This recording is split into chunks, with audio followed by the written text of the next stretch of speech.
শ্রদ্ধা নিবেদন করবেন শ্রদ্ধেয় তরুণ কান্তি দাস। শ্রদ্ধা নিবেদন করবেন শ্রদ্ধেয় শিখা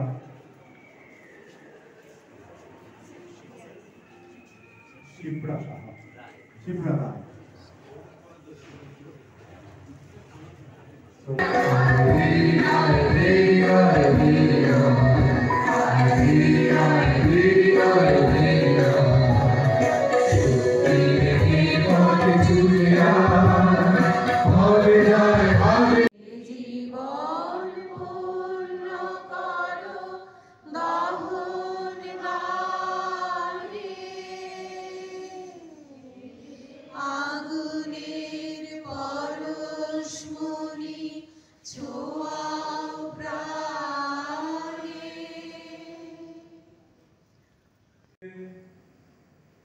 একষট্টির এই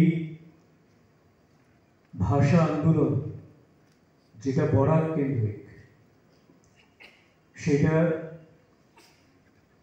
কোনোভাবেই কাঙ্ক্ষিত ছিল না। কারণ আপনারা অবগত আছেন হয়তো অনেকেই, বা পরবর্তী সময়ে এখানে অনেক গুণীজন রয়েছেন যারা বিস্তারিত আলোচনা করবেন, আমি খুব সংক্ষেপেই বলছি। 1950 সালে যখন আমাদের সংবিধান রচিত হয়, 14টি ভাষাকে সেখানে স্বীকৃতি প্রদান করা হয়, যার মধ্যে বাংলা ভাষাও ছিল এবং এছাড়া আরো 13টি ভাষা। কিন্তু তারপরে 1960 সালে অসম প্রদেশ কংগ্রেস একটি সিদ্ধান্ত গ্রহণ করে, আসামের স্টেট ল্যাঙ্গুয়েজ হবে একমাত্র অসমীয়া। ওখান থেকেই যাবতীয় সূত্রপাত। কারণ সেই সময়ে ব্রহ্মপুত্র, বরাকের বিভিন্ন অঞ্চল, সমস্ত জায়গায় প্রচুর বাংলা ভাষাভাষী মানুষ অন্যান্য ভাষাভাষী মানুষের সঙ্গে ছিল, এবং বাংলা ভাষাভাষী মানুষের সংখ্যাটা অসমীয়া ভাষাভাষী মানুষের পরেই ছিল। স্বাভাবিকভাবে অফিসিয়াল ল্যাঙ্গুয়েজ হিসেবে বাংলা ভাষাকে স্থান দেওয়ার জন্য সোচ্চার হলেন সবাই,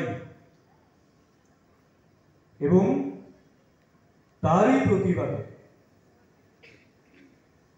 যেহেতু সরকার, সেই সময়ের আসাম কংগ্রেস সরকার ঘোষণাই করে দিয়েছিলেন যে একমাত্র অফিসিয়াল ল্যাঙ্গুয়েজ হবে অসমীয়া, তারই প্রতিবাদে সত্যাগ্রহ আন্দোলন সংগঠিত হয়।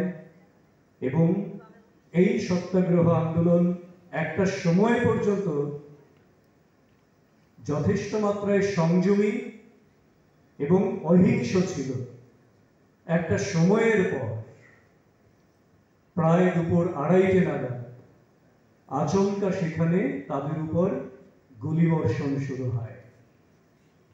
এই হচ্ছে একেবারে ছোট্ট কথায় যদি বলি তার প্রেক্ষিত, এবং যেখানে 9টি দেহ একের পর এক লুটিয়ে পড়ে, এবং তারপর আরো 2জন যারা গুলিবিদ্ধ পরবর্তী সময়ে মৃত্যুবরণ করেন, ভাষার জন্য শহীদ হন।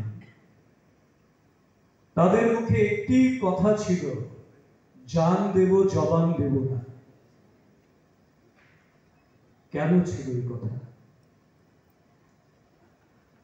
কারণ ভাষা হচ্ছে একমাত্র বিষয় যেটা জাতিসত্তার বিকাশের প্রথম শর্ত।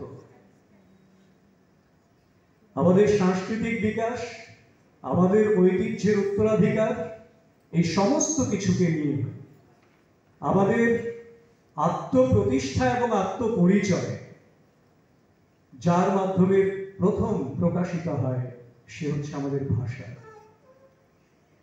কাজে এই ভাষাকে রক্ষা করার জন্যেই তাদের মুখে ছিল জান দেব জবান দেব না। কারণ ভাষার সঙ্গে আমার ঐতিহ্য, আমার কৃষ্টি, আমার সংস্কৃতি, আমার ইতিহাস, আমার শিক্ষা, আমার পরম্পরা, আমার লোক সংস্কৃতি, লোকগাথা, সমস্ত কিছু জড়িয়ে আছে আমাদের ভাষার সঙ্গে। শ্রী সুব্রত চক্রবর্তী মহোদয়কে অনুগ্রহ করে এই কমিটির মাননীয় ভাইস চেয়ারম্যান